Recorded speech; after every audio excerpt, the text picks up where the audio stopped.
Community. This is Condors Town, and this is another Energy Condors connection. Now, here's Erik Fox and Ryan Holt. Ooh, I got chilly just seeing that little intro there. So a brand new intro for us here on Condors Connection. What's going on? My name is Erik Fox, live here at the offices of Energy 95.3, joined by Ryan Holt, as we do every week. And this week, joined by a special guest, Kevin Gravel. How are you gentlemen doing today? All good here. All good. Love it. So as we do always here on Condors Connection, we start talking about Edmonton, and a lot of changes with Edmonton since we last talked, Ryan. First of all, they clinched a playoff position, which is going to be big with Toronto and Winnipeg. What are you looking at as we head into playoff time with Edmonton?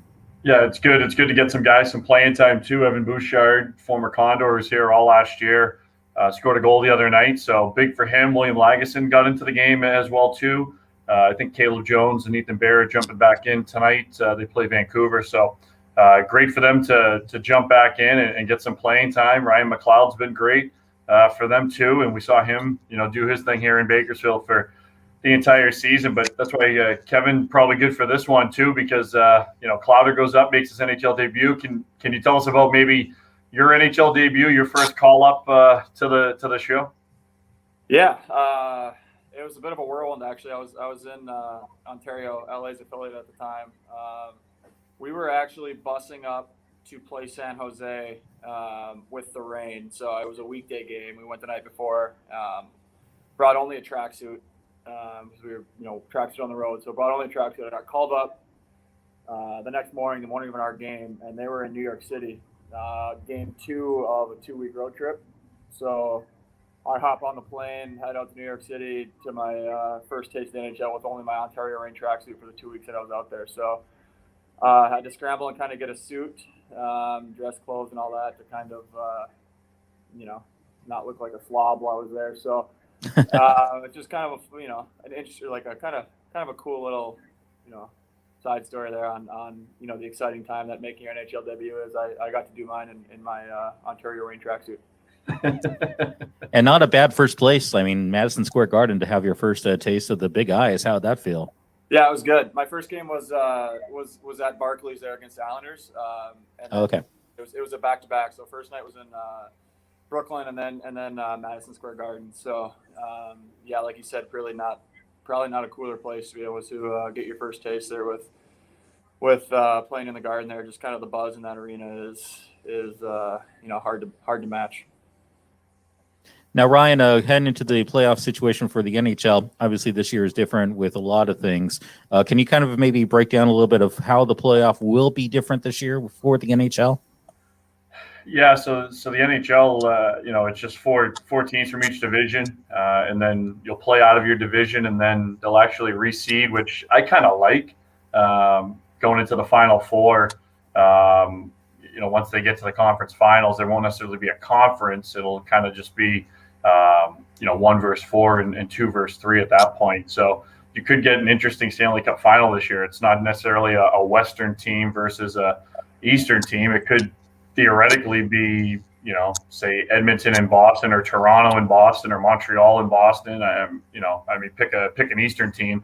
So I think it'd be cool. So kind of goes back to like the late 70s and early 80s when, you wouldn't necessarily get Western versus Eastern.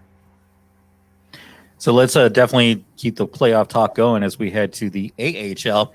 Obviously, a lot changes in 1 week and a lot changes in 1 day. I mean, we were talking last Thursday morning around 10 a.m. and all of a sudden everything kind of changed that Thursday. Can you kind of explain what things are looking like for the AHL as we head into the end of the regular season? Yeah, there's going to be a postseason. It's a division only in the Pacific. So, we don't know the format necessarily. We don't know what's happening for the format, but we know that, I think, and Kevin's, focused on this is, I think the team wants to finish first in the division. I think that's key. And these guys have worked so hard this year and all the different protocols and things like that. And I think it'd be a real nice feather for this team to, be able to finish first. And, I know there's 2 games on home ice this weekend, but I know everyone's kind of looking at those 3 games against Henderson next week, top 2 teams in the division, and they're going to be going at it next week. And Kev, just down that dressing room, what's been the talk, from your guys' perspective? I think it's the body of work, it seems like, for you guys over the course of these 40 games and looking to pay off big with the top spot. I think you're exactly right. I think, anytime you guys are competitors, right? It's obviously not a normal year, but we're still playing for something, especially in our locker room there. Definitely want to be finish the year, top of our division. The sacrifices guys have had to make, not just guys, the entire organization, the staff, organization wide, the sacrifices that everyone's had to make and to be able to make sure that this year, was able to happen. So, we put ourselves in a pretty good spot here for the, majority of the season now. Like you said, it's kind of coming down to the last 5 games here. So, guys are excited. It's an exciting time to play hockey. It's always more fun when there's a lot on the line. So, guys are going to be pushing for it for sure. Now, Ryan was talking about this is the final homestand of the regular season coming up this weekend. What has that vibe been like? Because, most of the season you've been playing for, Mike Hart and Ryan, and you can probably hear Ryan from way in the rafters where you can't usually. How has that been different having fans back into the arena, and what is that energy giving you guys? I think it's awesome. It's obviously it's a lot of fun to play with kind of an atmosphere and an environment. I think I'll speak to the no fans first. I think our group did a pretty good job of kind of creating our own kind of environment and our own energy and kind of building off each other. But we miss having our fans in the building, and you can tell the difference right away. I'm not sure what the number. I think it may be 1,000 fans, but you can still tell there's a buzz in the building, and they're excited to be back too. So it's our goal obviously every night to go out and play well in front of them, and so far so good. So it's great having those guys back, and we really enjoy playing in front of them. Now let's talk about towards the end of the season. Obviously, like Ryan was saying, still trying to figure out exactly what everything will be for the postseason. Are you just laser focused on these last few games, or are you kind of maybe starting to think about the steps that are going to be needed as you tighten things up heading into a postseason?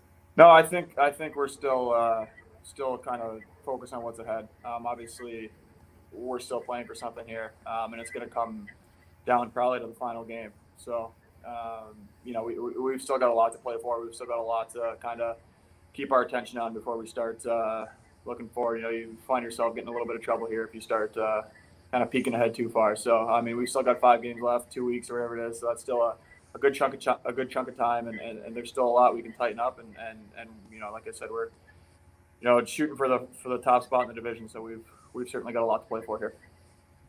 Well, we definitely want to add the energy to the crowd. Ryan, tickets are still available for the last couple of games. Is that correct? Yeah, limited tickets. AXS.com is kind of your only way to get tickets. This season, everything's digital on your phone. It's actually, once you figure out apps, technologically savvy, I'm not the greatest, but once you do figure out the phone and the apps, it's actually really convenient just to have the ticket on your phone. So all digital tickets, and Friday night's games at 6, Saturdays at 5, and yeah, we'll have 1,000 plus in the building. Don't tell anybody, but no, we'll have some fun with it. And like Kevin said, it's great to have fans back in. It's it's why we're here. And it was kind of weird to not have fans in the building, and to know that we have thousands of people in the city supporting us, but they couldn't come physically watch this team. And I'm just happy that our fans got to see this team play here at the end of the year, because it's a really exciting team. It's a team that's one of the top teams in the league, and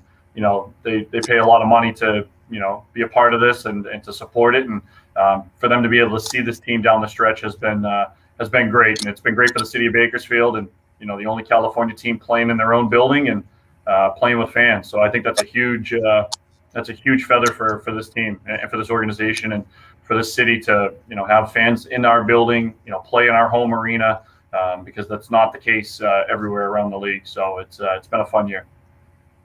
Love that. And let's actually talk about, we talked about the regular season, we talked about the playoff situation, but I think next year is going to be kind of the interesting one, because we hope that things are going to get back to more of a normal situation. But some news actually came out yesterday that the Canucks are moving their AHL team from, I believe it's Utica, to British Columbia, and going to be joining the Pacific Division. What kind of changes? I mean, we had Stockton that went to Canada this year. They'll probably be back in California next year, I'm assuming. Yeah. What are we looking at with that Pacific Division for next year? Yeah, Kev knows all about Utica. I think he's had some good moments in that building in the past with Manchester. So, yeah, it's the I'll use the word trend. NHL teams wanting their teams at least in the same time zone and easier on travel. And I mean, Kev knows from going from Manchester to LA and back and forth. Not the easiest thing in the world. So the first wave, if you will, kind of happened in 2015 with the California teams, and then Tucson came in, and now Colorado, and you're seeing Henderson with Vegas, and Seattle's putting their team in Palm Springs, and Vancouver kind of looked around and went, all right, we got to do something here. So they're going to go to Abbotsford, which is probably about 90 minutes, I think, or an hour and 90 minutes outside of Vancouver, so a fairly easy drive, and they'll be in the Pacific Division, so that's cool. So another team out here, another opponent to play, and another road trip. So I've never been to BC, so looking forward to it, and have to find some food recommendations up there, I think. Well, Kevin, you can speak for that for sure. Like Ryan was saying, you did the cross country trek when you got pulled up. What was that like, and how easier it is, or how easier is it when you don't have that distance necessarily?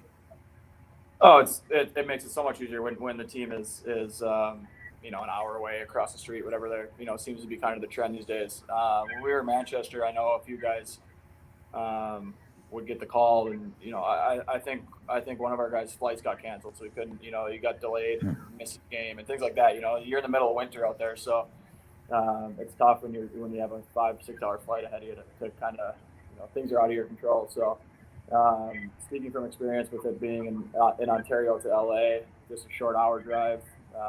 Given traffic, but short hour drive, easier on the guys, easier I think on probably management as well, coming back and forth. You're seeing a lot more.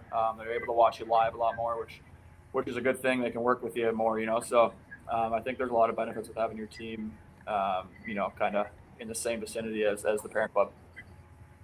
Well, it's going to be interesting to see. I mean, obviously, we got the final few games left of the season. Definitely get those tickets at axs.com. Definitely, we'll be checking in on the postseason situation when we dial it all in. And next season's definitely going to be interesting, having Stockton, which is always a fun rivalry to watch. And it's going to be interesting to see how this new team is also going to change things up in the Pacific well. Kevin, I really appreciate the time. Ryan, as always, I appreciate you as well. And we'll check in soon, and we'll talk about playoff time once again right here with Condors Connection and Energy 95.3.